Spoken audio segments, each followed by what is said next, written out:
দেশের বীমা শিল্পের সবচেয়ে বড় অভাব যেন নৈতিকতার। এখানে মানুষ খেয়ে না খেয়ে টাকা জমা করে ভবিষ্যতে কিছু পাওয়ার জন্য, কিন্তু কষ্টের এই টাকা যখন উত্তোলনের সময় আসে তখন তাদের ভোগান্তির শেষ থাকে না। মাহমুদুল ইসলাম রাসেল নামে একজন ব্যক্তি জানিয়েছেন তার তিক্ত অভিজ্ঞতার কথা। তিনি জানান ২০১২ সালে তিনি একটি বীমা করেছিলেন। ১০ বছরের এই পলিসির মেয়াদ শেষ হয় ২০২২ সালে। মেয়াদ শেষ হওয়ার পর রাসেলের ২ লাখের বেশি টাকা পাওয়ার কথা ছিল, কিন্তু তিনি ১ টাকাও পাননি। প্রতিনিয়ত নতুন নতুন তারিখ করে তাকে ঘোরানো হচ্ছে। রাসেল বলেন, খেয়ে না খেয়ে টাকাটা জমিয়েছেন তিনি, কিন্তু এখন এই টাকা পাবেন কিনা তা তিনি জানেন না। যখন তিনি বীমা করেন তখন তাকে অনেক সুন্দর করে বোঝানো হয়েছিল। তিনি এই আশায় বীমা করতে রাজি হয়েছিলেন যে এই টাকা একদিন তার উপকারে আসবে, কিন্তু এখন তার মনে হচ্ছে বীমা করে ভুল করেছেন তিনি। অমিত নামে আরেক ভুক্তভোগী জানিয়েছেন তার অভিজ্ঞতার কথা। তিনি জানান, মেয়াদ শেষ হওয়ার পর বীমা কোম্পানির সাথে যোগাযোগ করলে নতুন করে ১ বছর ১.৫ বছর পর দেখা করার তারিখ দেয়।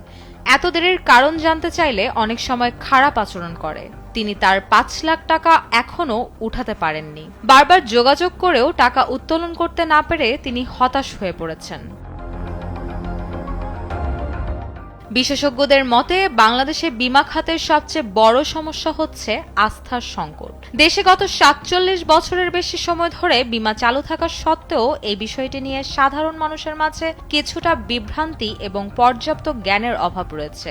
একই সঙ্গে মেয়াদ পূর্তির পর কিংবা জীবন বীমার ক্ষেত্রে পরিবারের সদস্যের মৃত্যুর পর বীমা করা অর্থ পেতে সমস্যার অভিযোগ উঠছে।